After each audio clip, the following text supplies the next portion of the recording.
മൊബൈലും കമ്പ്യൂട്ടറും എല്ലാം പൊട്ടിത്തെറിക്കും. രണ്ട് കാര്യം, ഈ അന്തിക്രിസ്തു ആരാണ്? പലരും പറയുന്നുണ്ട് ഇവിടുത്തെ ഭരണകർത്താക്കളാ, ആരാദ്യം വരും. അതുകൂടെ പറഞ്ഞിട്ട് നിങ്ങളുടെ മൊബൈലും അതുപോലെ തന്നെ പേജറും റിമോട്ട് ഉപയോഗിക്കുന്ന സാധനങ്ങളെല്ലാം എങ്ങനെ പൊട്ടുമെന്നുള്ള സയൻസിലേക്ക് പോകാം. ആദ്യം ആര് വരും? ഉൽപ്പത്തി 49 10-ാം അധ്യായം വായിക്കാം. ആരാദ്യം വരും? യേശു വരുമോ? എതിർ ക്രിസ്തു വരുമോ? യാക്കോബ് തൻ്റെ കുഞ്ഞുങ്ങളെ അനുഗ്രഹിക്കുമ്പോൾ ഇങ്ങനെ ഒരു വാക്യം പറയുന്നുണ്ട്, വായിക്കാം. അവകാശമുള്ളവൻ വരുവോളം ചെങ്കോൽ യഹൂദയിൽ നിന്നും രാജദണ്ഡ് അവന്റെ കാലുകളുടെ ഇടയിൽ നിന്നും നീങ്ങിപ്പോകയില്ല. യഹൂദ ഗോത്രത്തിലെ സിംഹമായി രാജാക്കന്മാരുടെ രാജാവായി യേശു മടങ്ങി വരും. അതാ യാക്കോബ് കുഞ്ഞുങ്ങളെ അനുഗ്രഹിക്കുന്നു. 7 വർഷത്തെ ഭരണത്തിന് അന്തിക്രിസ്തു ആരാ? ഇന്നത്തെ സിറിയയിൽ നിന്ന് വരും. ബെന്നിച്ചേട്ടൻ വായിച്ചാട്ടെ, എല്ലാവരും ബൈബിളും എടുത്താട്ടെ. ആരായി അന്തിക്രിസ്തു? ഉൽപ്പത്തി 49:17 എതിർ ക്രിസ്തു. വായിച്ചാട്ടെ. ദാൻ വഴിയിലൊരു പാമ്പും പാതയിൽ ഒരു സർപ്പവും ആകുന്നു. അതായി സിറിയ യഹൂദന്റെ ജീനുള്ളവനായവൻ, അവൻ തള്ളപ്പെട്ടു പോയവനാ. വെളിപ്പാടിൽ ദാനില്ല, മനശ്ശെ ഗോത്രമുള്ള. അപ്പൊ സിറിയയിൽ നിന്നാ ആന്റി ക്രൈസ്റ്റ്. വീട്ടിൽ ചെന്ന് ഉൽപ്പത്തി 10 വായിച്ചാൽ മതി. അവൻ്റെ രാജ്യത്തിൻ്റെ ആരംഭം ഷീനാർ, ബാബേൽ, ഏരക്, അക്കാദ്, കല്ലേ. അതാ ഇന്നത്തെ സിറിയയിൽ നിന്ന്, അശൂറിൽ നിന്നാ ഇവൻ വരുന്നത് ദാൻ. ഇനി കമ്പ്യൂട്ടർ മനുഷ്യനെ കൊല്ലുമോ? പേജർ പൊട്ടിത്തെറിക്കുമോ? ഇന്നത്തെ മലയാളം, ഏഷ്യാനെറ്റ്, കർമ്മ, മറുനാടൻ എല്ലാ വാർത്തകളുടെ അടിസ്ഥാനം ബൈബിളിൽ നിന്ന് തരാം. വായിക്കാം. വെളിപ്പാട് 13:15. പിന്നെ ചേട്ടൻ വായിക്കണം. വെളിപ്പാട് 13:15 വായിക്കാം. വെളിപ്പാട് പുസ്തകം 13-ാം അധ്യായം 15. വളരെ നോർമലായിട്ട് മൃഗത്തിന്റെ പ്രതിമ സംസാരിക്കേണ്ടതിനും അവിടെ ഒരു ഫുൾ സ്റ്റോപ്പ് കിടക്കുന്നു. മേരാ നാം സോഫിയ, നമസ്തേ ഇന്ത്യ. 2018 ഡിസംബർ മാസം സൗദി അറേബ്യയിൽ നിന്ന് ഒരു പെൺകുട്ടി വന്നു. അവൾ ആദ്യത്തെ രംഗപ്രവേശം ചെയ്ത റോബോട്ട് മേരാ നാം സോഫിയ, നമസ്തേ ഇന്ത്യ. ഇൻ്റർനെറ്റ് എന്തുവാ? കമ്പ്യൂട്ടർ എന്തുവാ? 4G എന്തുവാ? 5G എന്തുവാ? ഒരറിയാൻ വയ്യാത്ത കാലത്ത് ഒരപ്പച്ചൻ പത്മോസിൻ്റെ ഏകാന്തതയിൽ കിടന്നപ്പോൾ സ്വർഗം പറഞ്ഞെഴുതിക്കോ, റോബോട്ട് സംസാരിക്കും കരമുയർത്തുന്നവർക്കായി. ഇതാ ഞങ്ങളുടെ ബൈബിളിൻ്റെ തനിമ. എൻ്റെ പ്രത്യേകത, പ്രവാചകന്മാരും ഉപദേശി വീഴും. ഇന്ന് രാത്രി നേതാക്കൾ പുറകോട്ട് പോകും. എന്നാൽ ഇന്ന് രാത്രി ഞങ്ങളുടെ കരങ്ങളിൽ പിടിച്ചിരിക്കുന്ന തിരുവചനത്തിന് മാറ്റമില്ല. ഇത് പ്രസംഗിക്കുന്നവൻ ഭാഗ്യവാൻ, ഇത് ഉയർത്തുന്നവൻ ഭാഗ്യവാൻ. ഇത് പ്രസംഗിച്ചവൻ്റെ തലമുറ എൻ്റെ ദൈവത്താൽ മാനിക്കപ്പെടും. സ്വത്രം. ഇനി നിങ്ങൾ കേട്ടോണം. പൊട്ടിത്തെറിയിലേക്ക് പോവാം. മൈക്ക് സെറ്റുകാർക്ക് നല്ല ക്ലിയറായിട്ട് പങ്കെടുക്കാൻ കണ്ടോണം. ഇവക്കുള്ള ഇപ്പോഴത്തെ ഭാവം മാറി. പാപ്പനംകോട് ഇന്നാൾ എഞ്ചിനീയറിംഗ് കോളേജിൽ ഈ പെൺകുട്ടി വന്നു. ബിനിച്ചേട്ടൻ ബാക്കി മാറ്റരുത്. ദാണ്ടെ പാപ്പനംകോട് എഞ്ചിനീയറിംഗ് കോളേജിൽ ഇവള് വന്നു. സാരി കൊടുത്താ വന്നത്. മാതൃഭൂമിയുടെ ലേഖിക ചോദിച്ചൊരു ചോദ്യമുണ്ട്, സോബിയ ഇനി നിനക്കെന്തോ ഇഷ്ടം? അവളിപ്പോൾ ലെവല് മാറി. ഞങ്ങളുടെ ഉപദേശം പറയുന്ന പോലെ ചാറ്റ് GPT ആയി. സ്വോത്രം. അപ്പം പറഞ്ഞ് എനിക്ക് കല്യാണം കഴിക്കണമെന്ന്. എങ്ങനെ ഇരിക്കുന്ന അമ്മാമ്മേ? റോബോട്ടിന് കല്യാണം കഴിക്കണമെന്ന്. സ്വോത്രം. കലികാലം ആയില്ലയോ? തിരുവനന്തപുരം ജില്ല, എല്ലാവരും കേട്ടോണം, നെട്ടയം പാസ്റ്റർ ഇത്രയും സമയം തന്നുകൊണ്ടാവും. വട്ടിയൂർക്കാവിൽ നിന്ന് ഒരു റോബോട്ടിനെ ഉണ്ടാക്കി. ആ റോബോട്ട് ഇന്ന് ISRO ബാംഗ്ലൂർ. അപ്പം ക്ലിയർ ആയില്ലയോ? റോബോട്ട് അന്ത്യകാലം. കഴിഞ്ഞ ദിവസങ്ങളിൽ വെളിനാട്ടിൽ നിന്നൊരു ചെറുപ്പക്കാരൻ പറഞ്ഞതാ, പാസ്റ്ററെ ഇവിടെ കാർ ഷോറൂമിൻ്റെ സെക്യൂരിറ്റികളെല്ലാം മാറ്റി ഇപ്പോൾ റോബോട്ടാ കാര്യം റെഡിയാക്കുന്നത്. സ്വോത്രം. ഇനി ടെലിവിഷൻ ചാനലിൽ വാർത്ത വായിക്കാൻ അന്നമ്മയും ചിഹ്നം പോലെ 2 റോബോട്ടിനെ കൊണ്ടുവരും. നമ്മൾ എഴുതി കൊടുക്കുന്ന അവർ വായിക്കും. വാർത്ത വായിക്കുന്നവരുടെ കാര്യവും പോയി. സ്വോത്രം. ഇപ്പം തന്നെ ബാങ്കിൽ പാസ്ബുക്ക് പതിപ്പിക്കുന്നത് കമ്പ്യൂട്ടറാണ്. ഇനി പണം തരാനും മിക്കവാറും റോബോട്ട് വരും. പിള്ളേരിന് ശ്രദ്ധിക്കുക. നല്ല കാര്യം. സ്വോത്രം. ജപ്പാനിൽ ഇന്ന് വീട്ടിൽ ഈ അമ്മമാർ ജോലിക്ക് പോകുമ്പം ഹൗസ് മെയ്ഡല്ല, വീട്ടുവേലക്കാരിയല്ല, റോബോട്ടിന് 10 മണിക്ക് ചാർജ് ചെയ്യും. കുഞ്ഞിന് നല്ല ബിസ്ക്കറ്റും പാലും എല്ലാം റോബോട്ട് കൊടുക്കും. അരുമயான റോബോട്ട്. എന്തൊരു നല്ല കാലം. കുഞ്ഞുങ്ങൾക്ക് സന്തോഷമില്ലല്ലോ. സ്വോത്രം. എല്ലാം ഇവൻ്റെ കയ്യിലാവും. ഒന്നേ മൃഗത്തിൻ്റെ പ്രതിമ സംസാരിക്കും. അടുത്തതാ പൊട്ടിത്തെറി. വായിക്കാം. മൃഗത്തിൻ്റെ പ്രതിമയെ വായിച്ചാട്ടെ. മൃഗത്തിന്റെ പ്രതിമ സംസാരിക്കും. സയൻസിലേക്ക് അടുത്ത വാക്ക്. മൃഗത്തിന്റെ പ്രതിമയെ നമസ്കരിക്കാത്തവരെയൊക്കെയും കൊല്ലിക്കേണ്ടതിന് മൃഗത്തിന്റെ പ്രതിമയ്ക്ക് ആത്മാവിനെ കൊടുപ്പാൻ അതിന് ബലം ലഭിച്ചു. അതിന്റെ പേരാ നിയന്ത്രിത ബുദ്ധി. അതിന് ഇംഗ്ലീഷിൽ വിളിക്കുന്ന ബ്ലൂ ബ്രെയിൻ. അതാ ഇന്ന് പേജർ പൊട്ടിത്തെറിച്ചത്. എല്ലാവരും കേട്ടോണം. ഇനിയാ കറക്റ്റ് സയൻസ് പറഞ്ഞുതരാം. എന്താ അതിൻ്റെ പ്രത്യേകത? മൃഗത്തിൻ്റെ പ്രതിമയെ വണങ്ങാത്തവർ കൊല്ലിക്കേണ്ടതിന് മൃഗത്തിൻ്റെ പ്രതിമയ്ക്ക് ആത്മാവിനെ കൊടുപ്പാൻ മൃഗത്തിൻ്റെ പ്രതിമയ്ക്ക് അധികാരം ലഭിച്ചു. അങ്ങനെയെങ്കിൽ അതിന് വരുന്ന പേരാ ബ്ലൂ ബ്രെയിൻ. അതിൻ്റെ പേരാ നിർമ്മിത ബുദ്ധി. ഇനി ഒരു കാര്യം കൂടെ നിങ്ങളോട് പറഞ്ഞുതരാം, ക്ലിയറാക്കും, അതിട്ട് അവസാനിപ്പിക്കൂ. ദാണ്ടേ റോബോട്ടിനെ മനുഷ്യനാക്കാൻ പോന്നു. ദാണ്ടേ തൊടുപുഴക്കാരനൊരു മലയാളി റോബോട്ടിന് ഹൃദയം കൊടുത്ത് അവനെ മനുഷ്യനാക്കുന്നു. അങ്ങനെയെങ്കിൽ റോബോട്ടിന് മനുഷ്യനോട് എന്തെങ്കിലും സ്നേഹം കാണുമോ? ഇന്നത്തെ മക്കൾക്ക് അപ്പനോടും അമ്മയോടും സ്നേഹമില്ല, പിന്നെ റോബോട്ടിന് ഏത് സ്നേഹം? സ്വോത്രം. അത് കഴിഞ്ഞിട്ട് ദാണ്ടേ കഴിഞ്ഞ 4 ദിവസമായി ഈ സ്ഫോടനം നടക്കുന്നതിന് മുമ്പ് നിങ്ങളുടെ മനോരമയെ വന്ന വാർത്തയോ ദൈവമാകുമോ മനുഷ്യനിർമ്മിത ബുദ്ധി. ദാ കിടക്കുന്നു. റോബോട്ടിന് നിർമ്മിത ബുദ്ധി കൊടുക്കാൻ പോകുന്നത്. ദാണ്ടേ ഇതിൻ്റെ പേരാ ബ്ലൂ ബ്രെയിൻ. ഈ ബ്ലൂ ബ്രെയിന് മുമ്പായി പല സ്ഥലത്തും ഒരു കളി വന്നു. ആ കളിയുടെ പേരായിരുന്നു ബ്ലൂ വെയിൽ. കേട്ടവർ ഉണ്ടെങ്കിൽ കരമുയർത്താം. തിരുവനന്തപുരം ജില്ലയിൽ മാർനല്ലൂർ കണ്ടല പോങ്ങങ്ങോട് ഒരു പയ്യൻ 9ാം ക്ലാസ്സുകാരൻ ഈ കളി കളിച്ചു. സർവീസ് സഹകരണ ബാങ്ക് പൊട്ടിയതല്ല സംഭവം. നിങ്ങൾ മനസ്സിലാക്കണം എന്താ ഈ സംഭവം എന്നറിയാമോ? അവൻ കളി തോറ്റ് 50 ദിവസം കളി അമ്മയുടെ മൊബൈലിൽ. അപ്പം പിശാച് മെസ്സേജ് അയച്ചു, ഈ ഗ്രൂപ്പുകാർ നീ എന്തിനാ ജീവിക്കുന്നത്? അവൻ കെട്ടിത്തൂങ്ങി ചത്തു. സങ്കീർത്തനത്തിൽ ഒരു ഭാഗമുണ്ട്, എൻ്റെ ആത്മാവേ നീ ഉള്ളിൽ വിഷാദിച്ച് ഞരങ്ങുന്നതെന്ത്. ടെൻഷൻ. ബാക്കി കേട്ടോണേ. ഇന്നും ആ കളി നിരോധിച്ചു. അത് കഴിഞ്ഞിപ്പം സാത്താൻ്റെ കളി നിങ്ങളുടെ കുഞ്ഞുങ്ങളുടെ മൊബൈലിലുണ്ട്. അതിൻ്റെ പ്രത്യേകത എന്താണെന്നറിയാമോ? പറയാം. അതായത് ഈ കുഞ്ഞുങ്ങൾ ചില രാത്രി മൊബൈൽ എടുത്ത് വെച്ചിട്ട് വെക്കടാ വെടി പബ്ജി പുതിയ അടിയാ. സ്വോത്രം. 3000 കളി എങ്ങാണ്ട്. സൗര്യമാർക്ക് സന്തോഷമില്ല, മൊബൈൽ കൊടുക്കുന്ന സൂക്ഷിക്കണം. സ്വോത്രം. സാത്താൻ്റെ കളിയാ. അങ്ങനെയെങ്കിൽ മൊബൈൽ എങ്ങനെ പൊട്ടിത്തെറിക്കും? കേട്ടോണേ. കർത്താവിൻ്റെ വരവിൽ കൈവിടപ്പെട്ടാൽ, ഞാൻ ഇസ്രയേലിലേക്കാണ് പോകുന്നത്, കർത്താവിൻ്റെ വരവിൽ കൈവിടപ്പെട്ടാൽ സാത്താൻ്റെ പ്രതിമ കമ്പ്യൂട്ടറിനകത്ത് വരും. സാത്താൻ്റെ ഇഷ്ടം എന്താ? അവന് വണങ്ങിയാൽ മതി. ശദ്രക്ക്, മേശക്ക്, അബേദ്നെഗോഗ് ദുരാസോ സമഭൂമി കൊണ്ടുപോയി. സ്വോത്രകാഴ്ചയല്ല ചോദിച്ചത്, ഒന്ന് വണങ്ങിയേക്കാൻ ബിംബത്തെ. അടുത്തത് യേശുവിന് ഉയർന്ന മലയെ പിശാച് കൊണ്ടുപോയി. എന്താ ചെയ്തതെന്നറിയാമോ? വണങ്ങിയേക്കാൻ. അതുപോലെ സാത്താൻ്റെ പ്രതിമ കമ്പ്യൂട്ടറിനകത്ത് വന്നാൽ കമ്പ്യൂട്ടറിൻ്റെ മുമ്പിൽ നിങ്ങൾ വണങ്ങിയില്ലെങ്കിൽ അവൻ മെസ്സേജ് അയക്കും. ആ മെസ്സേജാ എക്സ്പ്ലോസീവ് മെസ്സേജ്.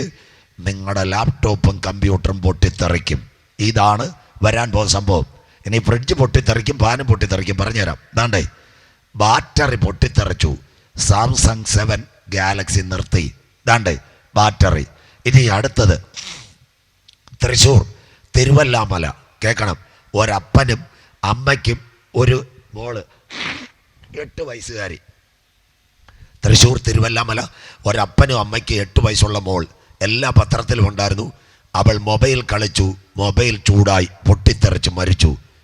കർണാടകയിലെ തുംകൂർ പെട്രോൾ പമ്പിൽ പെട്രോൾ അടിക്കാൻ വന്ന പെങ്കൊച്ച് മൊബൈലിൽ സംസാരിച്ചു, മൊബൈൽ പൊട്ടിത്തെറിച്ചു, മരിച്ചു. അടുത്തത് കോവളത്ത് ചെറുപ്പക്കാരൻ്റെ കയ്യിലിരുന്ന മൊബൈൽ പൊട്ടി. അടൂരിൽ മൊബൈൽ പൊട്ടിത്തെറിച്ചു. ചെന്നൈയിൽ ഒരു ചെറുപ്പക്കാരൻ കാർ ഓടിച്ചു പോയി, വാഗണർ കാർ സഹിതം കത്തിപ്പോയി. ഇന്ന് രാത്രി ഈ ചെറിയ കൊല്ല വെള്ളറട. അത് കഴിഞ്ഞതിന് ശേഷം കാരൊക്കെ വേണം. പെട്രോൾ പമ്പിൽ ഒരു വാക്കെഴുതി വെച്ചിട്ടുണ്ട്, യേശു വരാൻ കാലമായെന്നല്ല, സ്വിച്ച് ഓഫ് യുവർ മൊബൈൽ. കരമുയർത്തുന്നവർക്കായി, കണ്ടവർക്കായി. നിങ്ങൾ ആരെങ്കിലും പെട്രോൾ അടിക്കാൻ പോകുമ്പോൾ അവിടെ പെട്രോൾ അടിക്കാൻ നിന്ന് കഴിഞ്ഞാൽ മൊബൈൽ സംസാരിച്ചാൽ ആ പെൺകുട്ടിയും ചെറുപ്പക്കാരൻ പറയും, ചേട്ടാ പുറത്ത് പോയി സംസാരിക്കാൻ. സ്വോത്രം. അർത്ഥം, നിങ്ങൾ സംസാരിക്കുമ്പോൾ നിങ്ങളുടെ മൊബൈലിനകത്ത് അസാധാരണമായൊരു മെസ്സേജ് വന്നാൽ, മൊബൈലിൻ്റെ IC ചൂടായാൽ പെട്രോൾ പമ്പിൽ ഗണ്ണിൽ തീ ഇറങ്ങും, പമ്പ് തീഗോളമാകും. തിരുവനന്തപുരം വെമ്പായം പമ്പിന് തീ പിടിച്ചു. അതുകൊണ്ട് ഇന്ത്യൻ ഓയിലും BP. ഇനി എങ്ങനെ കമ്പ്യൂട്ടർ മനുഷ്യനെ കൊല്ലും? ഇസ്രായേലിലെ പേജർ സ്ഫോടനം. പറഞ്ഞുതരാം, എല്ലാവരും കേട്ടോണം, ബൈബിളും ക്ലിയറും പറഞ്ഞുതരാം. ഇന്ന് രാത്രി ഇവിടെ കാരക്കോണത്തൊരു പെൺകുട്ടി, അവൾക്ക് ചെന്നൈയിലുള്ളൊരു ചെറുപ്പക്കാരുമായിട്ട് കമ്പനി, വിചാരിക്കുക 2 പേരിൽ ലാപ്ടോപ്പ് ഉണ്ട്. കറക്റ്റ് സയൻസായി പറയുന്നത്, അതുകൊണ്ടാണ് വളരെ ഇലാബറേറ്റായിട്ട്. അവർ 2 പേര് ലാപ്ടോപ്പുമായിട്ട് ചാറ്റ് ചെയ്യാൻ കയറി മുറിക്കകത്ത്. രാത്രിയിൽ ചെറുപ്പക്കാരൻ ഈ പെൺകുട്ടിയോട് ചില കാര്യം പറയും, അവൾ കേൾക്കത്തില്ല. ഇനി ഒരു ലാപ്ടോപ്പിൻ്റെ ഘടകം, നിങ്ങളുടെ മൊബൈലും ലാപ്ടോപ്പും ഈക്കല, 3 ഭാഗം: 1 micro processor, 2 lithium battery, 3 touch ചെയ്യുന്ന ബോർഡ്, 4 സ്ക്രീൻ, 5 ദാണ്ടി കുഞ്ഞ് ബൾബ്, ടച്ച് ബൾബ്. ഇതാണ് ഒരു ലാപ്ടോപ്പിൻ്റെ ഘടകം. അങ്ങനെയെങ്കിൽ ഈ ചെറുപ്പക്കാരൻ ഈ കാര്യം പറയാതിരിക്കുമ്പോൾ ഈ പെൺകുട്ടി ഒരു കാര്യം ചെയ്യും. എന്തോ ചെയ്യും? അവൾ അനുസരിക്കത്തില്ല. അവിടെ മെയിൽ ഐ ഡിയും വാട്സപ്പ് നമ്പരും ആരെയിലുണ്ട്? ഈ ചെറുപ്പക്കാരൻ്റെ കയ്യിലുണ്ട്. അവനൊരു മെസ്സേജ് അയക്കും. ആ മെസ്സേജിൻ്റെ പേരാ എക്സ്പ്ലോസീവ് മെസ്സേജ് വിത്ത് വൈറസ്. അത് വരുമ്പോൾ എന്ത് ചെയ്യും? ഇതിന് താങ്ങാൻ കഴിയത്തില്ല ബോർഡിന്, മൈക്രോ പ്രോസസ്സിന്. അതിരുന്ന് വിറയ്ക്കാൻ തുടങ്ങും. ബാറ്ററിക്ക് ഷോട്ട് വരും. മലയാളം നമ്മുടെ സൗണ്ട് ബോക്സ്, നമ്മുടെ സൗണ്ട് ചെയ്യുന്ന കുഞ്ഞുങ്ങൾ അവിടെ ഇരിപ്പുണ്ട്. ഞങ്ങൾ മുഴുവൻ പാടുമ്പോൾ അവർ മോണിറ്റർ അവിടെ ക്ലിയറായിട്ട് ചെയ്യും. അർത്ഥം, ഒരു മൈക്കിൽ കൂടെ ഏതെങ്കിലും സൗണ്ട് കൂടിയാൽ മോണിറ്ററിനെ കട്ട് ചെയ്താൽ താഴെ ഇരിക്കുന്ന ആംപ്ലിഫയർ പുകയും. അവർക്കറിയാം റെസിസ്റ്റൻസ്. ക്ലിയറായോ? ഇത് തന്നെയാണ് കമ്പ്യൂട്ടർ മനുഷ്യനെ കൊല്ലുന്നത്. ഇൻ്റർനെറ്റ് മർഡർ പറയാം. അതുകൊണ്ട് ഇന്ന് നിങ്ങളുടെ മൊബൈൽ നെറ്റ്വർക്കിൽ ഒരു മെസ്സേജ് വരുന്നു, അറിയാത്ത നമ്പറിൽ നിന്ന് കോൾ വന്നാൽ എടുക്കരുത്. കരമുയർത്തുന്നവർക്കായി. അത് കഴിഞ്ഞിട്ട് BSNL ഐഡിയയും പറയുന്ന ഒരു കാര്യമുണ്ട്, ചില മെസ്സേജ് വന്നാൽ ഓപ്പൺ ചെയ്യരുത്, മൊബൈൽ ഹാക്കാവും. മനസ്സിലാകുന്നവർക്കായി. അങ്ങനെയെങ്കിൽ കർത്താവിൻ്റെ വരവിൽ കൈവിടപ്പെട്ടാൽ മൊബൈൽ കൂട്ടത്തോടെ പൊട്ടും. അർത്ഥം, ഈ മൊബൈലിനകത്ത് ഉപയോഗിക്കുന്ന ബാറ്ററി ലിഥിയം ബാറ്ററിയാണ്. ഈ എക്സ്പ്ലോസീവ് വന്നാൽ, ബാറ്ററി ചൂടായാൽ, ബാറ്ററി പൊട്ടിയാൽ മനുഷ്യൻ്റെ ശരീരം കത്തും. ഇന്ന് ഇസ്രയേലിൽ നടന്നത് എല്ലാവരും കേൾക്കണേ, എല്ലാവരും കേൾക്കണം. പത്രവാർത്ത ശരി, എല്ലാവരും കേൾക്കണം. ഇസ്രയേലിൽ ഈ മൊസാദ് ചെയ്തത് എന്താന്ന് പറയാമോ? ഹിസ്ബുള്ളക്കാർ 3000 പേജർ, എവിടുന്ന പേജർ എന്ന് പറയുന്നത് 2000-ൽ കാരക്കോണത്തും വെള്ളറടയും ആൾക്കാർ പോക്കറ്റിൽ കുത്തിവെക്കുന്ന ഒരു സാധനമായിരുന്നു ബീപ്പർ. അതിങ്ങനെ BP അടിക്കും. അപ്പം വീട്ടിൽ നിന്ന് ചിന്നമാമ കറിയാച്ചാൻ വെള്ളറട നിൽക്കുമ്പം ലൈനിൽ നിന്ന് ഈ നമ്പർ അടിക്കുമ്പോൾ കീ കീ കീ 2 ബീപ്പ്.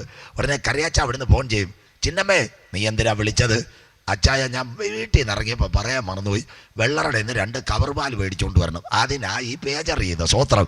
അതായിരുന്നു ഈ പേജർ. അന്നത്തെ കാലത്ത് ചില ചേട്ടന്മാർ ബെൽറ്റ് ഇട്ടിട്ട് ഏതാണ്ട് സ്വർണം പോലെ ഇങ്ങനെ കുത്തി വെച്ചുകൊണ്ട് കിടന്നു സ്വത്രം, എൻ്റെ പേജറുണ്ടെന്ന്. ഇപ്പം അതിന് ശേഷം മൊബൈൽ വന്നപ്പോൾ യവനെ അങ്ങ് മാറ്റി. ഈ ഹിസ്ബുള്ളയ്ക്കറിയാം ഇതാ ടെക്നിക്ക്. സാറ്റലൈറ്റ് വഴി മൊബൈലിനെ തിരിച്ചറിയാം. നിങ്ങൾ മൊബൈലുമായിട്ട് കാരക്കോണം വയ്ക്കുമ്പോൾ നിങ്ങളുടെ മൊബൈൽ BSNL എഴുതിയ കാരക്കോണം ടവർ. അത് കഴിഞ്ഞ് പാറശാല ചെല്ലുമ്പോൾ നിങ്ങളുടെ മൊബൈൽ എഴുതി വരും പാറശാല ടവർ. ഇത് ആർക്കറിയാം? മൊസാദിനറിയാം, ഇസ്രയേലിനറിയാം. അതുകൊണ്ട് ഹിസ്ബുള്ള എന്തോ ഇതെന്നറിയാമോ? എല്ലാവരും കേൾക്കണം. ഹിസ്ബുള്ള എന്തോ ഇതെന്നറിയാമോ? ഒരു കാര്യം ചെയ്തു, പേജർ മതി, വഴിയരികെ വിളിക്കാം. മാസങ്ങൾക്ക് മുമ്പ് ഈ പേജർ ഉണ്ടാക്കുന്ന കമ്പനിയിൽ ഇസ്രയേലിൻ്റെ ചാരന്മാർ കയറി. അതാ ഈ മൊസാദ്. മൊസാദ് എങ്ങനെ വന്നെന്ന് പറയാം. ബൈബിളിൽ നിന്നാണ് ഇത് വന്നത്. കേൾക്കണം. പണ്ട് എരികോ പിടിക്കാൻ 2 പേര് യോശുവ പറഞ്ഞു വിട്ട്. അമ്മച്ചിമാർ കരമുയർത്തണം. രാഹാബ് എന്ന് പറയുന്ന ഒരു സഹോദരിയുടെ വീട്ടിലാണ് അവന്മാർ കയറിയത്. കരമുയർത്തുന്നവർക്കായി, വായിച്ചവർക്കായി. അപ്പോൾ ആ അവന്മാർ അവിടെ കയറി പ്ലാന്, സ്കെച്ച്, എലിവേഷൻ യോശുവയുടെ പറഞ്ഞു കൊടുത്ത എല്ലാവരും വരച്ചതിന് ശേഷമാണ് യോശുവയുടെ കൈ കൊടുത്തതിന് ശേഷം എരികോ കോട്ട പിടിച്ചത്. സ്വത്രം. അതുപോലെ അതിൽ നിന്ന് വന്ന സംഘടനയാ, ആ യഹൂദൻ്റെ ബുദ്ധിയാ ഇന്നത്തെ മൊസാദ്. അവരിത് രഹസ്യമായിട്ട് അറിഞ്ഞു. അവർ ബാറ്ററി ഉണ്ടാക്കുന്ന കമ്പനിയിൽ ഹംഗറിക്കാരോട് പറഞ്ഞു, ബാറ്ററിക്കകത്ത് ചാർജ് നിൽക്കാനായിട്ട് ഞങ്ങൾ വേറൊരെണ്ണം കൂടെ തരാമെന്ന്. അപ്പോൾ ബാറ്ററി കമ്പനിക്കാർക്ക് സന്തോഷം, പ്രിയല്ലയോ? സ്വത്രം. കൊടുത്തത് 3 ഗ്രാം സ്ഫോടക വസ്തു. സ്വത്രം. മാകാക്കള്ളന്മാർ യഹൂദനെ കുടിച്ച വെള്ളത്തിൽ വിശ്വസിക്കാൻ കൊള്ളത്തില്ല. സ്വത്രം. പച്ചയ്ക്ക് ഞാൻ പറയാം. സ്വത്രം. ഇതെന്തിനാ? യവനറിയാം ഒരു കാലത്ത് ലെബനോൻ യവനെ അടിക്കുമെന്നറിയാം. അതുകൊണ്ട് അഡ്വാൻസായിട്ട് അയലുകാരൻ, ഗൾഫുകാരൻ, ഗൾഫിലില്ലാത്തപ്പോൾ നമ്മുടെ അച്ചായന്മാർ മതിൽ കെട്ടുമ്പോൾ 2 അടിയും കൂടെ ഇറക്കി കെട്ടും. ഇനി വന്നാൽ ഒരു പണി നടക്കത്തില്ല, അതുകൊണ്ട് ഇപ്പോഴേ അങ്ങ് കെട്ടിയേക്കാം. സ്വോത്രം. അതുപോലെ ചെയ്തതായി അവൻ ചെയ്തത്. സ്വോത്രം. അതിന് പറഞ്ഞുതരാം. ഈ മൊസാദ് ചെയ്ത് എന്താ പറയുക, ഇവർ ഈ പ്രശ്നം രൂക്ഷമായപ്പോൾ ഈ 2850 + 150 കേൾക്കണം, ഈ 150 മൊബൈൽ ഇത് പൊട്ടിയില്ല, അവർ ഓൺ ചെയ്തില്ല. 2850-നകത്തും ഒരു IC ഉള്ളത്, ഒരു നമ്പർ കണ്ടോണേ. അതിൻ്റെ അർത്ഥം ഐഡിയ കാരക്കോണത്ത് മെസ്സേജ് അയക്കുമ്പോൾ തിരുവനന്തപുരത്ത് ഇരിക്കുന്നവനും ആ മെസ്സേജ് കിട്ടും, ഡൽഹി ഇരിക്കുന്നവനും കിട്ടും. എന്താണെന്ന് വെച്ചാൽ ഒരു സോഫ്റ്റ്വെയറാ സകലതിനകത്തും കരമുയർത്തുന്നവർക്കായി. അതിനകത്ത് അവൻ എന്താ ചെയ്തത്? ഇസ്രയേൽ ഒരു കാര്യം ചെയ്തു. ഈ 2850-നകത്തും എക്സ്പ്ലോസീവ് അയച്ചു. എക്സ്പ്ലോസീവ് അയച്ചപ്പോൾ എന്ത് സംഭവിച്ചു? ബോർഡ് അങ്ങ് ചൂടായി.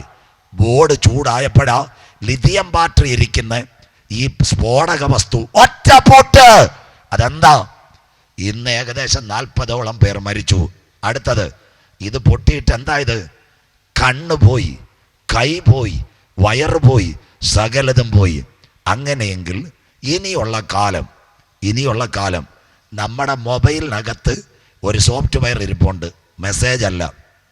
ആ സോഫ്റ്റ്വെയർ എതിർ ക്രിസ്തുവിൻ്റെ കയ്യിൽ കിട്ടിയാൽ അവനെ വണങ്ങാത്തവരുടെ മൊബൈൽ നമ്പർ നോക്കിയിട്ട് അതിനകത്ത് കൃത്രിമമായി ഇന്ന് ഇസ്രയേൽ ചെയ്തതുപോലെ എന്തോ ചെയ്യും. എക്സ്പ്ലോസീവ് അയച്ചാൽ സകല മൊബൈലും പൊട്ടിത്തെറിക്കും കരമുയർത്തുന്നവർക്കായി. ക്ലിയറായോ? കർത്താവിൻ്റെ വരവിൽ കൈവിടപ്പെട്ടാൽ വാക്കി ടോക്കി ആണ്ട പോലീസുകാർ പാറച്ചാലിൽ നിന്ന് ഹലോ നെയ്യാറ്റിങ്കര തിരക്കുണ്ടോ? അപ്പം നെയ്യാറ്റിങ്കര ഓവർ ടു തിരുവനന്തപുരം തിരക്കുണ്ടോ? ഇതിനകത്തെല്ലാം പാസ്റ്റർ ഒരു സോഫ്റ്റ്വെയറാ. ഇത് നിയന്ത്രിക്കുന്ന ഒരു സെൻട്രൽ കമ്പ്യൂട്ടറുണ്ട്. അതിൽ നിന്ന് മെസ്സേജ് പോയി കഴിഞ്ഞാൽ വഴിവക്കി നിൽക്കുന്ന വാക്കി ടോക്കി മുഴുവൻ ബാറ്ററി പൊട്ടിത്തെറിച്ച് മരിക്കുന്ന കാലം വരാൻ പോകുന്നു. ബൈബിളിനകത്തൊരു കാലം പൗലോസ് എഴുതി, ഇത് ദുഷ്കാലമാകയാൽ കരമുയർത്തുന്നവർക്കായി. ഇനി അടുത്തത്, ഇപ്പം ആൾക്കാർ പറയുന്ന ഫാൻ പൊട്ടിത്തെറിക്കുമെന്ന് പറയാം. നിങ്ങളുടെ ഫാനിനകത്തെ ഇന്ന് പല ഫാനിനകത്തും റിമോട്ടാ, ഞെക്കില്ല. അതിനകത്ത് കൊടുത്തിരിക്കുന്ന ഓറിയൻറ്റിൻ്റെ ഫാനിനകത്താണ്. അതിനകത്തൊരു സോഫ്റ്റ്വെയർ ഉണ്ട്. ആ സോഫ്റ്റ്വെയർ ഫാനിനകത്ത് എന്ന് അടിക്കുന്നത്. സ്വത്രം. അതിനകത്ത് കൺട്രോൾ ചെയ്യുന്ന ഒരു IC ഉണ്ട്. ഓറിയൻറ്റ് ഒരു സോഫ്റ്റ്വെയർ എടുത്താൽ ആ സോഫ്റ്റ്വെയറിൽ നിന്ന് ഒരു എക്സ്പ്ലോസീവ് മെസ്സേജ് കൊടുത്താൽ ഇന്ത്യയിലുള്ള സകല ഫാനും ഓണാക്കുമ്പോൾ ഈ മെസ്സേജ് കയറി വന്നാൽ ഈ റിമോട്ടിലെ ബാറ്ററി സഹിതം ഫാനിനെ പൊട്ടിച്ച് താഴെ അടിച്ച് കളയും. സ്വത്രം. അതുപോലെ ഫ്രിഡ്ജ്, ഇതെല്ലാം പൊട്ടിത്തെറിക്കുന്നൊരു കാലം വരും. അതുകൊണ്ടാണ് ഈ റോബോട്ടിനെ ഉണ്ടാക്കിയ ശാസ്ത്രജ്ഞനുണ്ടായിരുന്നു, അവൻ്റെ പേരാ ജെഫ്രി ഹിൻഡൻ. മനോരമയെ നോക്കിയാൽ മതി. അവൻ പറഞ്ഞ് ഈ കമ്പ്യൂട്ടർ അവസാന ദിവസങ്ങളിൽ മനുഷ്യനെ കൊല്ലുന്ന നാൾ വരും. അടുത്തത് കേട്ടോ, ഇന്ത്യയുടെ പ്രധാനമന്ത്രി, എല്ലാവരും കേൾക്കണം, ഇപ്പം ഇതേ പൊട്ടിയോളൂ. ഇന്ത്യയുടെ പ്രധാനമന്ത്രി നരേന്ദ്രമോദി സാർ പല പ്രാവശ്യം തിരുവനന്തപുരത്ത് വന്നു, കാട്ടാക്കട റാലിക്ക് വന്നു. അദ്ദേഹത്തിൻ്റെ ലാപ്ടോപ്പില്ല. അദ്ദേഹത്തിന് ഇസ്രയേലിൻ്റെ സോഫ്റ്റ്വെയർ, ഇസ്രയേലിൻ്റെ മൊസാദ വിവരം കൊടുക്കുന്നത് അദ്ദേഹം പിടിക്കത്തില്ല. സാറേ, ലാപ്ടോപ്പിനകത്ത് മെസ്സേജ് വരാൻ സാധ്യത, അതുകൊണ്ട് പിടിക്കുകയില്ല. കേരളത്തിൻ്റെ മുഖ്യമന്ത്രി സഖാവ് പിണറായി വിജയൻ അമേരിക്കയിൽ പോയി, വെള്ളമുണ്ടും വെള്ളം ഉടുത്തു പോയി, കൈ ലാപ്ടോപ്പില്ല. കഴിഞ്ഞ ദിവസം പത്രസമ്മേളനം നിങ്ങൾ കണ്ടു, TV-യിൽ വെറുതെ നടന്നു വന്നു, പേപ്പർ എടുത്ത് വായിച്ചു, പുള്ളി ഇറങ്ങി അപ്പോഴേ സ്ഥലങ്കാലിയാക്കി. ലാപ്ടോപ്പില്ല. അദ്ദേഹത്തിന് അറിയാം ഇത് പൊട്ടാൻ സാധ്യത. നെയ്യാറ്റിങ്കര DYSP കാരക്കോണത്ത് ഒരു പ്രശ്നം അന്വേഷിക്കാൻ വരും. ഇവിടെ കാരക്കോണത്തിറങ്ങി ജനങ്ങളോട് സംസാരിക്കും. നമ്മൾ മൊബൈൽ കുത്തുന്ന പോലെ അങ്ങാര് ലാപ്ടോപ്പ് കുത്തുമോ കാരക്കോണത്ത് നിന്ന്? വേണേ ഒരു മൊബൈൽ സംസാരിച്ചിട്ട് കടയിൽ കുത്തിയിരുന്നു വേറെ ചോദിക്കും. അയാളോട് ചോദിക്കണം, സാറേ ലാപ്ടോപ്പ് എന്ത് ചെയ്യും? അങ്ങാര് പറയും ഭാര്യയും 2 കുഞ്ഞുങ്ങളും ഉണ്ടെന്ന്. സ്വത്രം. പൊട്ടിയാൽ പോകുമെന്ന്. സ്വത്രം. അങ്ങാര് ഓഫീസിൽ ഇരുന്നേ കുത്തു. ഒരു CI-മാരും കുത്തത്തില്ല, ഓഫീസിൽ ഇരുന്നേ കുത്തു. അറിയാം. അതുകൊണ്ട് ഇന്നത്തെ വിമാനങ്ങൾ കേട്ടോ, ഒരു കാര്യം കൂടെ നിങ്ങളോട് പറയാൻ പോവുക. ഇന്നത്തെ റഷ്യൻ പ്രസിഡന്റ് വ്ളാഡിമിർ പുടിൻ, എല്ലാവരും കേട്ടോണം, വിമാനയാത്ര നടത്തുന്നില്ല. കാര്യം എന്താ? ഈ ഉക്രൈൻകാരൻ ഇയാൾ വിമാനത്തിൽ പോകുമ്പോൾ ഇയാളുടെ വിമാനത്തിൻ്റെ റൺവേയുടെ സോഫ്റ്റ്വെയറും അല്ലെങ്കിൽ GPS അടിച്ചു മാറ്റിയാൽ നേരെ പോകുന്ന വിമാനത്തിൽ നമ്മൾ എറണാകുളത്ത് ഇന്നാൾ പ്രളയത്തിൽ ഒരു ചെറുക്കനും പെങ്കൊച്ചൂടെ ചെന്ന് വീണത് എവിടാ? കരമുയരുന്നില്ലല്ലോ. കാറുമായിട്ട് വെള്ളത്തിനകത്താ ചെന്ന് വീണത്. സ്വത്രം. അതിൻ്റെ അർത്ഥം ചില സ്ഥലത്ത് GPS വർക്ക് ചെയ്യത്തില്ല. അപ്പോൾ ഈ GPS കട്ടാക്കാം. റഷ്യയുടെ പ്രസിഡന്റ് പോകുമ്പോൾ ഉക്രൈൻകാർ വിചാരിക്കുക നമ്മുടെ പിള്ളേർ താണ്ട മൊബൈൽ ഞെക്കുന്ന പോലെ GPS മാറിയാൽ. റഷ്യയുടെ പ്രസിഡന്റിൻ്റെ വിമാനം എയർപോർട്ടിലല്ല, ചില മലയിൽ ചെന്ന് ഇടിക്കുമെന്ന് പേടി. അതുകൊണ്ട് ലോക നേതാക്കന്മാർ ഇനി കൊല്ലപ്പെടുന്നത് AK-47 ഗ്രനേഡിലല്ല, വരാൻ പോന്നു സൈബർ യുദ്ധം കരമുയർത്തുന്നവർക്കായി. ഇതാ ബൈബിൾ. അതുകൊണ്ടാ വിശുദ്ധന്മാർ ഇതെല്ലാം നടക്കും. മൃഗത്തിൻ്റെ പ്രതിമ സംസാരിക്കും. മൃഗത്തിൻ്റെ പ്രതിമയെ നമസ്കരിക്കാത്തവരെ കൊല്ലിക്കേണ്ടതിന് മൃഗത്തിൻ്റെ പ്രതിമയ്ക്ക് ആത്മാവിനെ കൊടുപ്പാൻ അതിന് അധികാരം ലഭിച്ചു. ഇപ്പം ലെബനോനി ഒറ്റ മൊബൈൽ എടുക്കുന്നില്ല, പേടി. സോഫ്റ്റ്വെയർ ഇസ്രായേലിൻ്റെ കയ്യിലായാൽ അതിനകത്ത് മെസ്സേജ് അയച്ചാൽ പൊട്ടിത്തെറിക്കുമെന്ന്. അതുകൊണ്ട് ഇന്ന് കയ്യിലെടുക്കുന്നില്ല. ഞങ്ങളുടെ ബൈബിൾ മൃഗത്തിൻ്റെ പ്രതിമ സംസാരിക്കും. മൃഗത്തിൻ്റെ പ്രതിമയെ വണങ്ങാത്തവരെ കൊല്ലിക്കേണ്ടതിന് മൃഗത്തിൻ്റെ പ്രതിമയ്ക്ക് ആത്മാവിനെ കൊടുപ്പാൻ അവൻ അധികാരം. ഇപ്പോൾ മൊസാദ് ഇത് ചെയ്തെങ്കിൽ ദൈവസഭ എടുക്കപ്പെട്ടാൽ, എല്ലാവരും കേൾക്കണം, എതിർ ക്രിസ്തുവിൻ്റെ ഭരണം കിട്ടിയാൽ കേട്ടോണേ, ഒന്ന് അവൻ്റെ പ്രതിമ നിങ്ങളുടെ ലാപ്ടോപ്പിനകത്ത് വരും. 2 അവനൊരു നിയന്ത്രിത ബുദ്ധി കിട്ടും.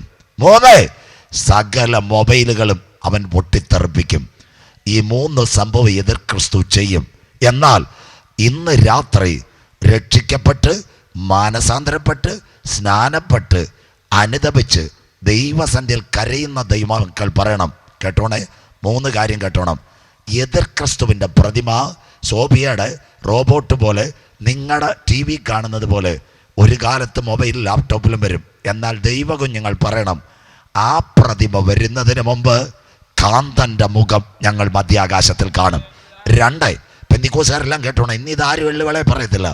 2 അവൻ്റെ നിയന്ത്രിത ബുദ്ധി ഉലകത്തിന് കിട്ടുന്നതിന് മുമ്പ് പരിശുദ്ധാത്മ ശക്തിയുള്ള ദൈവമക്കളെ ചേർക്കുവാൻ കാന്തൻ മധ്യാകാശത്തിൽ വരും.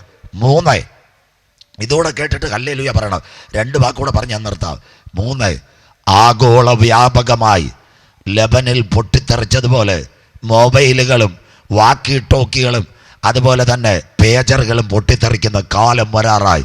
എന്നാൽ ഇന്ന് രാത്രി കൃപ പ്രാപിച്ച ദൈവമക്കൾ പറയണം, ആ പൊട്ടിത്തെറി ലോകത്തിൽ നടന്ന് മനുഷ്യൻ വീഴുന്നതിന് മുമ്പ് ഞങ്ങൾക്ക് വേണ്ടി ഒരു കാഹളം മധ്യാകാശത്തിൽ മുഴങ്ങ്. കരമുയർത്തുന്നവർക്ക് അതിന്റെ പേരാ കർത്താവ് തൻ ഗംഭീരനാദം, പ്രധാന ദൂതന്റെ ശബ്ദം, ദൈവത്തിന്റെ കാഹളം. ക്രിസ്തുവിൽ മരിച്ചവർ ഉയർത്തെഴുന്നേൽക്ക്. ആഗോള വ്യാപകമായി ഇന്റർനെറ്റിന്റെ പൊട്ടിത്തെറി ഇവിടെ നടക്കുന്നതിന് മുമ്പ് ഗംഭീരനാദം തൻ്റെ സഭയെ ചേർക്കുവാൻ മധ്യാകാശത്തിൽ ആ കരമുയർത്താം. വലത് കരം ഉയർത്തിയാട്ടെ. സഹിഷ്ണ ഇന്ന് രാത്രി നമ്മുടെ പൗരത്വമോ കരമുയർത്താം. സ്വർഗത്തിൽ നിന്നാകുന്നു, അവിടെ നിന്ന് വാഴ്ത്തപ്പെട്ട കർത്താവായ യേശു ക്രിസ്തു മടങ്ങി വരുന്നു. ഒരു കാര്യം കൂടെ, നിങ്ങളുടെ സഹകരണത്തിന് നന്ദി. എനിക്കന്ന് ചങ്കുവേദന എടുക്കുക. ഇത്രയും പേര് വളരെ ദൂരെ നിന്ന് വചനം കേൾക്കാൻ, വെളിപ്പാട് കേൾക്കാൻ വന്നിട്ട് പകുതിക്ക് വെച്ച് മുറിക്കാൻ വയ്യ. ഒരു കാര്യം കൂടെ പറഞ്ഞ് അവസാനിപ്പിക്കും. മനുഷ്യൻ മരണത്തിന് വേണ്ടി ഇന്ന് നിങ്ങളെല്ലാവരും കേൾക്കണം. ഇതൂടെ കേട്ടിട്ടേ പോകാവൂ മക്കളെ. എന്താ സംഭവം എന്നറിയാവോ? ഇന്ന് മൈക്രോ ചിപ്പ് ആഗോള വ്യാപകമായി റെഡിയാകുന്നു. ദാണ്ടേ ഈ മൈക്രോ ചിപ്പ് എന്തോ എന്നറിയാവോ? കയ്യിൽ കൊടുക്കും, ഒരരിമണി വലിപ്പത്തിൽ. കേട്ടോണേ, ഇപ്പം ലിഥിയം ബാറ്ററിയാണ് പൊട്ടിയത്. ഈ മൈക്രോ ചിപ്പിനകത്ത് കുഞ്ഞു ബാറ്ററി പഠിപ്പിക്കും. കേട്ടോണേ, ഇതൂടെ കേട്ടിട്ട് മനസ്സിലാക്കണം. കർത്താവിൻ്റെ വരവിൽ കൈവിടപ്പെട്ടു പോയാൽ കൈമേലും നെറ്റിമേലും മുദ്ര പോലെ മൈക്രോ ചിപ്പ്. ഈ മൈക്രോ ചിപ്പിനൊരു ബാറ്ററി കൊടുക്കും, ചെറിയ ബാറ്ററി. ഇവിടെ കാരക്കോണത്ത് ഒരു കുടുംബം, അച്ചായൻ 54, അന്മാമ 52, മോൻ 24, മോൾ 22. ഇവരെ 4 പേരുടെയും കയ്യിൽ മൈക്രോ ചിപ്പ് കൊടുക്കും. 6 മാസത്തിനകം ബാറ്ററി മാറ്റിയിടണം. ലിഥിയം, ഈ ലിഥിയം ബാറ്ററി ദാണ്ടേ ഈ കയ്യിൽ കൊടുക്കുന്ന മൈക്രോ ചിപ്പ് ദാണ്ടേ ഈ മൈക്രോ ചിപ്പിൻ്റെ കൂടെ ബാറ്ററി കൊടുക്കും. ഈ ബാറ്ററി കൊടുത്താൽ 6 മാസത്തിനകം മാറ്റിയിടണം. മാറ്റിയിട്ടില്ലെങ്കിൽ ഈ ലിഥിയം ബാറ്ററി വീക്കാവും. അതിൽ നിന്നൊരു ആസിഡ് ഇറങ്ങും. അതിൻ്റെ പേരാ alkaline acid.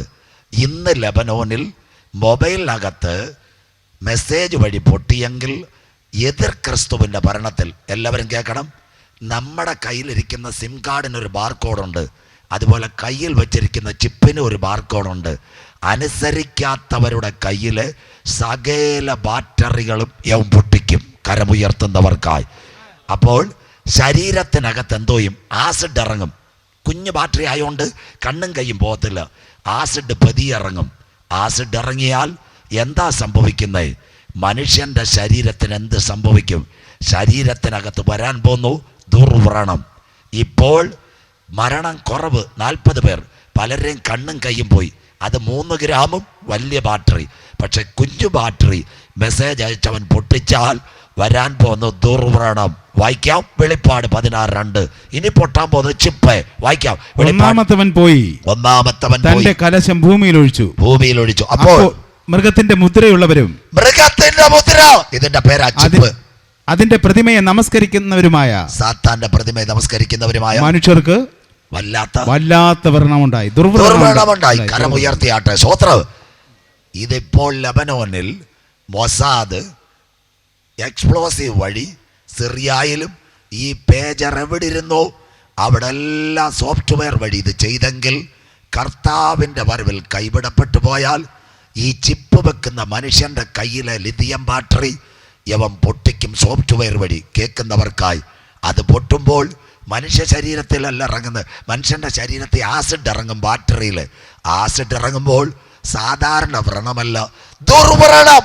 Karakonam medical college പഠിക്കുന്ന പിള്ളേരോട് ചോദിക്കണം, അതിന് പേരാ ബ്ലഡ് വൂണ്ട് അല്ലെങ്കിൽ സെപ്റ്റോവാജനിക് വൂണ്ട്. ആ വ്രണമെന്ന് പറഞ്ഞാൽ മനുഷ്യൻ്റെ ശരീരം പതിയെ പഴുത്തു തുടങ്ങും. ഭയങ്കര വാടയാ.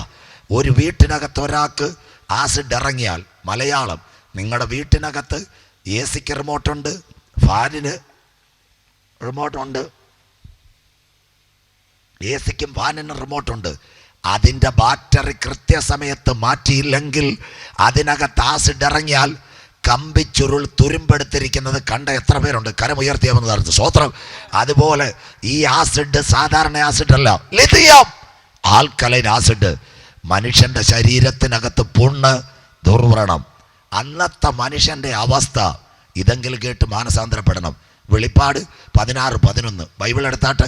ഈ ചിപ്പ് പൊട്ടിയാൽ, ഇന്ന് ലെബനോനി മൊബൈൽ അങ്ങ് മാറ്റുന്നു, പക്ഷെ അന്ന് വരവിൽ കൈവിടപ്പെട്ട് ചിപ്പ് പൊട്ടിയാൽ അവർ കഷ്ടത നിമിത്തം നാവ് കടിച്ചും കൊണ്ട് കഷ്ടങ്ങളും വ്രണങ്ങളും ഹേതുവാൽ അയ്യോ എന്താ ശരീരം മുഴുവൻ കഷ്ടത.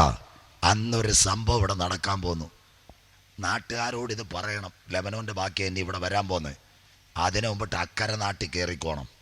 വെളിപ്പാട് 9 അതിൻ്റെ 5-6 ബെനിച്ചേട്ടാ നിർത്താം, ഇന്ന് രാത്രി സമയമാവുന്നു. വെളിപ്പാട് 9:5-6 അക്കാലത്ത് വായിച്ചാട്ടെ.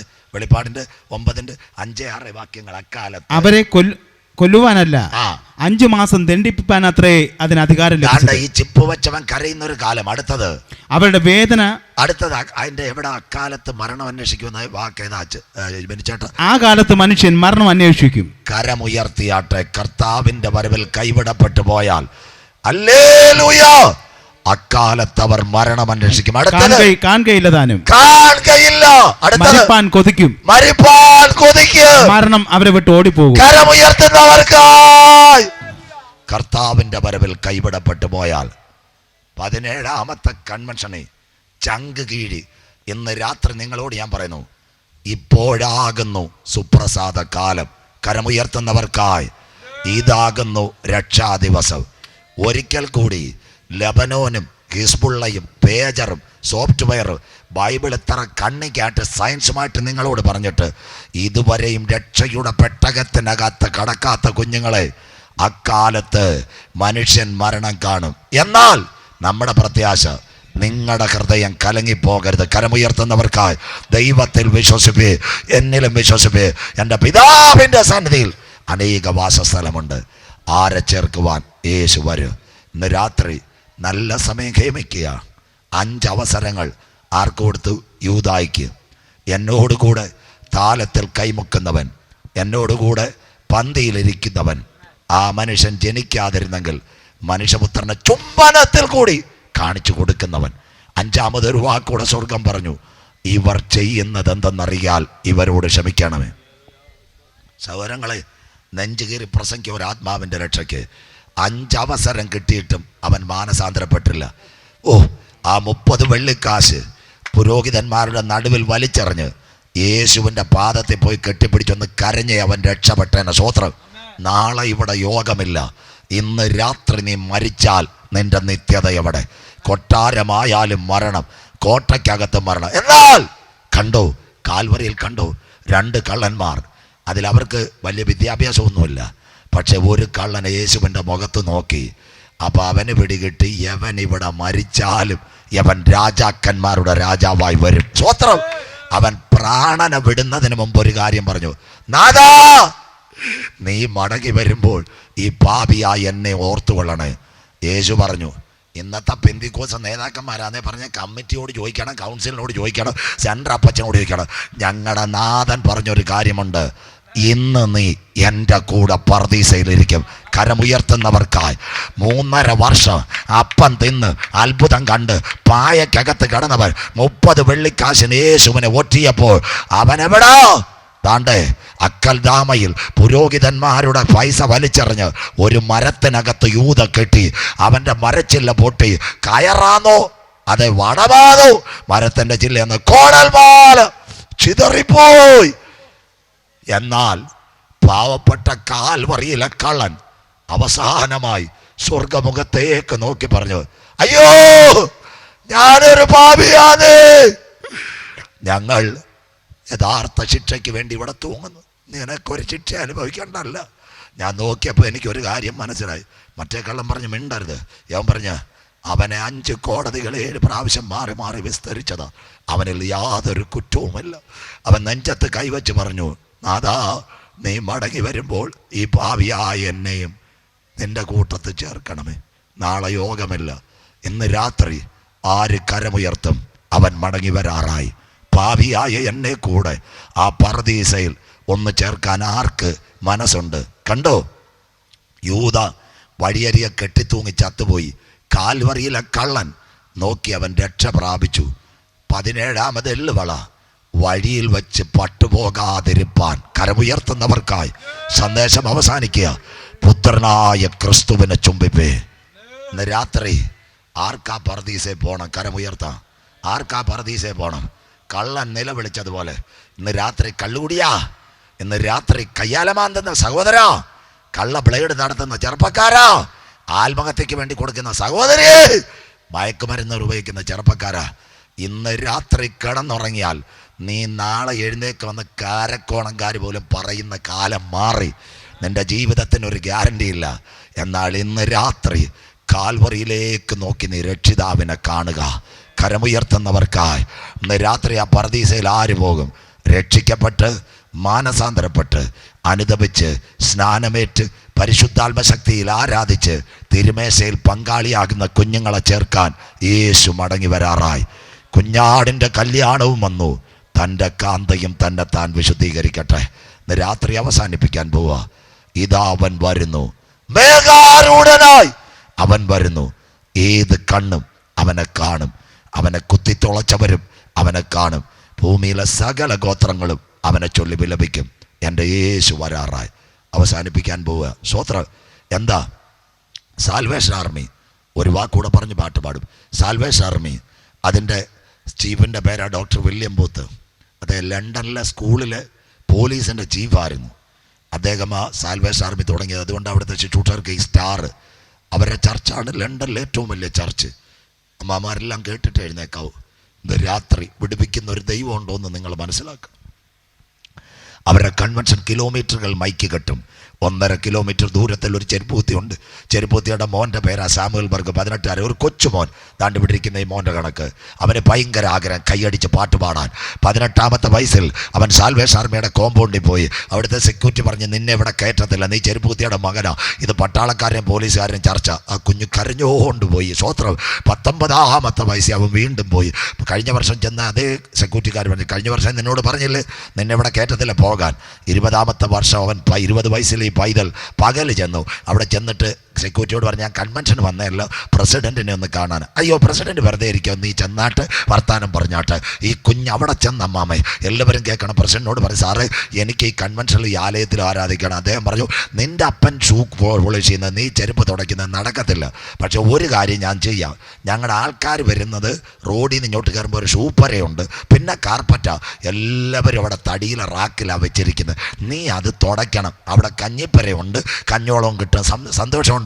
ഇവിടെ ആരാധനയല്ലായിരുന്നു കേൾക്കാൻ, ഇങ്ങോട്ട് വരാൻ പറ്റില്ല. അവൻ പറഞ്ഞു, അത് മതി സാറേ എന്ന്. സ്വോത്രം. ആ കുഞ്ഞ് എത്ര വർഷം ഇരുന്നെന്നറിയാമോ? 14 വർഷം ഇരുന്ന്. കേൾക്കണം, ഇന്ന് രാത്രി പറയണം, കാത്തിരിക്കാൻ തയ്യാറുണ്ടെങ്കിൽ ദൈവത്തിൻ്റെ മഹത്വം നിൻ്റെ മേൽ ഇറങ്ങി വരും. വിശ്വസിക്കുന്ന ദൈവമക്കൾക്കായി ബാക്കി കേട്ടോണ്ടേ എഴുന്നേൽക്കാവൂ. ഇന്ന് രാത്രി എന്താ സംഭവിച്ചതെന്നറിയാമോ? 34-ാമത്തെ വയസ്സിൽ ലണ്ടനിൽ വലിയ കോൺഫറൻസ്. വ്യാഴം, വെള്ളി, ശനി, ഞായർ. വ്യാഴം, വെള്ളി LMSൻ്റെ മിഷണറിമാർ. ശനി, ഞായർ ആരാന്നറിയാമോ? ഒരു ഇംഗ്ലീഷുകാരൻ. 2 ദിവസം കോൺഫറൻസ് കഴിഞ്ഞു, ആയിരങ്ങൾ ലണ്ടനിൽ പങ്കെടുക്കുന്നു. ശനി രാവിലെ വില്യം ബൂത്ത് രാവിലെ എവിടെ ഓഫീസിലിരുന്നപ്പോൾ ഒരു ഫോൺ വരുന്നു, സാൽവേഷൻ ആർമി. ഇംഗ്ലീഷുകാരൻ വിളിക്കുക, എനിക്ക് വരാൻ കഴിയത്തില്ല, എന്താ സുഖമില്ല. അദ്ദേഹം പറഞ്ഞു, അയ്യോ 10,000 പങ്കെടുക്കുന്ന കോൺഫറൻസാ, ഇന്ന് ആര് പ്രസംഗിക്കും? അവൻ ഫോൺ കട്ട് ചെയ്തു. ഇംഗ്ലീഷുകാർ. വില്യം ബൂത്ത് ഓടി പഴയ പായെടുത്തു, കരയാൻ തുടങ്ങി. അവൻ്റെ ചെവിയുടെ പുറകിൽ ഒരു ശബ്ദം കേട്ടു, വില്യം ബൂത്ത്, നീ കരയുന്നത് എന്തിനാ? നിന്റെ ഷൂ പരയ്ക്കകത്ത് 14 വർഷമായി ഒരുവൻ അതിനകത്ത് പായയുടെ കീഴിൽ ഷൂ തുടച്ചുകൊണ്ടിരിക്കുക. ഇന്ന് രാത്രി അവനെ പ്രസംഗിക്കാൻ സ്റ്റേജ് കയറ്റണം. ഓ, എൻ്റെ കർത്താവാര്! ഇന്ന് രാത്രി വചനം മനസ്സിലാകുന്നവർക്കായി കേട്ടോ കേട്ടോ കേട്ടോ. വില്യം ബൂത്ത് ഓടിച്ചെന്ന് സാമുവൽ ബർഗിൻ്റെ അടുത്ത് നിന്ന് 34 താടിയൊക്കെ വളർന്നിരിക്കുക. അദ്ദേഹം വിളിച്ചൊരു കാര്യമുണ്ട്, സാമുവൽ ബർഗ്, ഇന്ന് രാത്രി നീ പ്രസംഗിക്കണം. ഈ കുഞ്ഞ് കരമുയർത്തിയിട്ട് പറഞ്ഞു, എൻ്റെ കണ്ണുനീരിൻ്റെ മറുപടി വന്നു. ഇന്ന് രാത്രി ഡോക്ടറേറ്റ് അല്ല ചെറുപ്പക്കാരാ വലുത്, സഹോദരി PhD അല്ല വലുത്. അവന്റെ ബലമുള്ള കൈക്കീഴിൽ നീ താഴ്മയോടെ ഇരുന്നാൽ, കാത്തിരിക്കാൻ തയ്യാറുണ്ടെങ്കിൽ, അടകാരകതാ മൗഢ 10,000 നടുവിൽ നിന്നെ നിർത്തുവാ ഞാൻ ആരാധിക്കുന്ന ദൈവത്തിന് കഴിയും. ഇതാ ഞങ്ങളുടെ ബൈബിൾ. സ്തോത്രം. 3-ാം ദിവസം പ്രസംഗം കഴിഞ്ഞു. 3000 പേരെങ്ങാണ്ട് കർത്താവിന് വേണ്ടി കരമുയർത്തി. 4-ാം രാത്രി ലണ്ടനിൽ ഭയങ്കര അഭിഷേകം, പാട്ടും ആരാധനയും, പട്ടണം കുലുങ്ങാൻ തുടങ്ങി. അവസാനം സാമുവൽ ബർഗ് പ്രസംഗിച്ച് ആരാധന കഴിഞ്ഞപ്പം വില്യം ബൂത്ത് എഴുന്നേറ്റിട്ട് പറഞ്ഞു, പരിശുദ്ധാത്മാവ് ഈ സ്റ്റേജിൽ എന്നോട് സംസാരിച്ചിരിക്കുക, നാളെ ഈ പ്രസംഗിച്ച ചെറുപ്പക്കാരൻ നമ്മുടെ സഭയുടെ പ്രസിഡന്റ്. കരമുയർത്തുന്നവർക്കായി നാട്ടുകാർ തള്ളും, വീട്ടുകാർ തള്ളും, സെക്യൂരിറ്റിക്കാർ തള്ളും, പ്രസിഡന്റ് തള്ളും. പക്ഷെ നിന്റെ പിൻപിൽ ഒരു വാഗ്ദത്തമുണ്ടെങ്കിൽ ഇന്ന് രാത്രി അതിനെ കൊണ്ടുവരുവാ. വില്യം ബൂത്തിന്റെ കണ്ണുനീരിനകത്തിറങ്ങിയ കരം 17-ാമത് കൺവെൻഷന് ഞാൻ ആരാധിക്കുന്ന ദൈവം നിനക്ക് വേണ്ടി ചെയ്യും. കരമുയർത്തുന്നവർക്കായി നിന്ദിച്ചവരുടെ നടുവിൽ, ശത്രുക്കളുടെ നടുവിൽ, നിന്റെ പരാജയം കാണേണ്ടവരുടെ നടുവിൽ ഇന്ന് രാത്രി നിന്നെ ഉയർത്തുവാ. ലണ്ടനിനകത്തല്ല, 17-ാമത് എള്ളുവള കൺവെൻഷന് നാം നനയ്ക്കുന്നതിലോ ചിന്തിക്കുന്നതിലോ ആത്യന്തപരമായി വഴിപടത്തുന്ന ദൈവം അവസാനിപ്പിക്കാൻ പോവുക. സ്തോത്രം. നിർത്താൻ പോവുക. പൊട്ടക്കിണർ കൊണ്ട് ദർശനമുള്ളവൻ തീരത്തില്ല, അടിമച്ചന്ത കൊണ്ട് തീരത്തില്ല, ഓ പൊത്തിപ്പേറിന്റെ ഭവനം കൊണ്ട് തീരത്തില്ല. കാരാഗ്രഹത്തിൽ നീ പട്ടിണി കടന്നാലും യോസഫേ, ദൈവം നിനക്കൊരുക്കി വെച്ചിട്ടുള്ളത്. മാമേ, പട്ടിണിയോടെ കർത്താവിന് വേണ്ടി ഇറങ്ങിയ ദൈവദാസ, കണ്ണടയുന്നതിന് മുമ്പ് ദൈവത്തിൻ്റെ വാഗ്ദത്തം നമ്മുടെ മേൽ വരും. കരമുയർത്തുന്നവർക്കായി ഇന്ന് രാത്രി പറ, എന്നും ഷൂപ്പരെ കടക്കാനല്ല ദൈവം എന്നെ വിളിച്ചത്. കരമുയർത്തുന്നവർക്കായി ഇന്ന് രാത്രി എന്നും ഷൂപ്പരെ കടക്കാനല്ല, കണ്ണിന് മുൻപിൽ പരിശുദ്ധാത്മാവ് ചിലത് കാണിച്ചിട്ടുണ്ട്. കരമുയർത്ത സഹോദരി, എൻ്റെ കണ്ണുകൾ അടയുന്നതിന് മുമ്പ് ആ ഷൂപ്പരേന്ന്, ഓ ഇന്ന് രാത്രി ആത്മാവിൽ ദൂതേറ്റെടുത്തുകൊണ്ട് ഇറങ്ങാവൂ. യെസ്, ആ ഷൂപ്പരേന്ന് വില്യം ബൂത്തിന് ലണ്ടനിലെ പട്ടണത്തിൽ കൊണ്ടുപോയി ആയിരങ്ങളുടെ നടുവിൽ നിർത്തിയതുപോലെ ഈ ആരാധനയ്ക്ക് വേണ്ടി നാടുവിട്ട് കൂടുവിട്ട് നാമതയെ കൂട്ടം വിട്ട് ഞാൻ ഇറങ്ങിയെങ്കിൽ എന്നെ മാനിക്കുന്ന ഒരു ദിനം വരാറായി. പാറയുടെ പിളർപ്പിലും കടുംതൂക്കിലും ഇരിക്കുന്ന പ്രാവേ, നിന്റെ മുഖം ഞാനൊന്ന് കണ്ടോട്ടെ. 2 പ്രാവിനെ യാഗപീഠത്തിൽ കൊണ്ടുവരും. നിർത്താൻ പോവുക. എന്താ 2 പ്രാവ്? പടിനിമരത്തിൽ ലേവ്യരുടെ യാഗമാണ്. ബാക്കി ഇനി തോലടി വരുമ്പോൾ പ്രസംഗിക്കാം. നിങ്ങൾ നേരത്തെ വന്നാൽ മതി. മഗതിയാം ബാബിലോൺ. എന്താ അതിൻ്റെ പ്രത്യേകത പറഞ്ഞുതരാം. 2 പ്രാവിനെ യാഗപീഠത്തിൽ കൊണ്ടുവരും. താമരത്തൊട്ടി, യാഗപീഠം, ലേവിയുടെ പുരോഹിതൻ, മാർപ്പതക്കം, ഒരു കത്തിയുണ്ട്. കുഞ്ഞുങ്ങളെ, നല്ല മേധസ്സുള്ള പ്രാവിന്റെ തലയിറക്കും, ആ ഉടല് പടയ്ക്കും. മറ്റേ പ്രാവിന്റെ മുഖത്ത് രക്തം തെറിക്കും. തലയറുത്ത പ്രാവിന്റെ ശരീരത്തിൽ നിന്ന് തല വേർപെടുത്തി നമ്മളിൽ ഇഞ്ചി പിഴിയുന്നത് പോലെ യാഗപീഠത്തിൽ ഒടിക്കും. മറ്റേ പ്രാവ് മിണ്ടാതിരിക്കും. എന്താ സംഭവിക്കുന്നത്? യാഗം കഴിയും. താമരത്തട്ടിയിലുള്ള വെള്ളമെടുത്ത് തളിക്കും. മാർപ്പകത്ത് കത്തിയിടാൻ നോക്കുമ്പോൾ പുരോഹിതൻ പുറകിൽ ഒരു കാഴ്ച, ഒരു പ്രാവിന്റെ ഉടൽ പടയ്ക്കുന്നു. രക്തം വീണ പ്രാവ് മിണ്ടാതിരിക്കുന്നു. അവന്റെ അന്തരംഗത്തിൽ ഒരു ഓർമ്മ വരും, ഇനി യാഗമില്ല, ഇനി ഞാൻ എന്തിനായി കെട്ടുവച്ചേക്കുന്നേ. അവൻ ഒറ്റ അറപ്പുറക്കും. പിടയ്ക്കുന്ന ശരീരം അപ്പുറത്ത് മറിയുമ്പോൾ കെട്ടഴിഞ്ഞ പ്രാവ് പാറയുടെ പിളർപ്പിലും കടുന്തൂക്കിലും. ഇന്ന് രാത്രി അപ്പച്ചന്മാരെ, അമ്മച്ചിമാരെ, സഹോദരിമാരെ, കുഞ്ഞുങ്ങളെ, ആരും നമ്മുടെ മുഖം കണ്ടില്ലെങ്കിലും അവന്റെ രക്തത്താൽ കഴുകൽ നാം പ്രാപിച്ചിട്ടുണ്ടെങ്കിൽ നമ്മുടെ മുഖം കാണുന്നൊരു ദിനം വരാറായി. കുഞ്ഞാടിന്റെ കല്യാണവും വന്നു. തൻ്റെ കാന്തയും തന്നെത്താൻ വിശുദ്ധീകരിക്കട്ടെ. രക്ഷിക്കപ്പെടാത്തവർ രക്ഷിക്കപ്പെടട്ടെ. മാനസാന്തരപ്പെടാത്തവർ മാനസാന്തരപ്പെടട്ടെ. സ്നാനമേൽക്കാത്തവർ ഈ ദിവസങ്ങൾ തീരുമാനമെടുക്കട്ടെ. ആത്മാവിനെ പ്രാപിക്കാത്തവർ മുട്ടുമടക്കി കരഞ്ഞ് പ്രാപിച്ചാട്ടെ. തിരുമേശയിൽ പങ്കാളിയാകാത്ത ആൾക്കാർ അടുത്ത ആഴ്ച മുതൽ മുട്ടുമടക്കി ദൈവസന്നിധിയിൽ പങ്കാളിയാകുക. നമ്മുടെ കാന്തൻ വരാറായി. കുഞ്ഞാടിൻ്റെ കല്യാണവും വന്ന് തൻ്റെ കാന്തയും തന്നെത്താൻ വിശുദ്ധീകരിക്കട്ടെ. ഇന്ന് രാത്രി വായിക്കുന്നവൻ ഭാഗ്യവാൻ, വായിച്ച് കേൾപ്പിക്കുന്നവൻ ഭാഗ്യവാൻ, പ്രമാണിക്കുന്നവൻ ഭാഗ്യവാൻ. 6 കണ്ടന്റ് നിങ്ങളുടെ മുമ്പിൽ ദൈവദാസനാണെന്ന് ഞാൻ നിരത്തി. ഇന്ന് രാത്രി വിശുദ്ധന്മാരോട് യുദ്ധം ചെയ്യുക. കത്തോലിക്ക സഭയുടെ പരമാധ്യക്ഷൻ ലോകവ്യാപകം. ജാതികൾ ഇളകുന്നു. ബംഗ്ലാദേശിലെ ഭരണകൂടം എതിർ ക്രിസ്തുവിൻ്റെ പ്രതിമ നമ്മുടെ കമ്പ്യൂട്ടറിനകത്ത് വരാറായി. അതിനു മുമ്പ് നാഥൻ്റെ പൊന്മുഖം, അവനൊരു നിയന്ത്രണ ബുദ്ധി വരും. അതിനു മുമ്പ് പരിശുദ്ധാത്മ ശക്തി. ആഗോള വ്യാപകമായി മൊബൈലുകൾ പൊട്ടിത്തെറിക്കും. ആ പൊട്ടിത്തെറിക്ക് മുമ്പേ കാന്തൻ്റെ ഗംഭീരനാഥം കേൾക്കും. മനുഷ്യൻ്റെ ശരീരത്തിനകത്ത് ചിപ്പ് വെച്ച് അവൻ മരണത്തിന് കൊതിക്കുന്നതിന് മുമ്പ് കുഞ്ഞാടാകുന്ന ക്രിസ്തു തൻ്റെ സഭയെ ചേർക്കുക മേഘാരൂഢനായി മടങ്ങി വരും.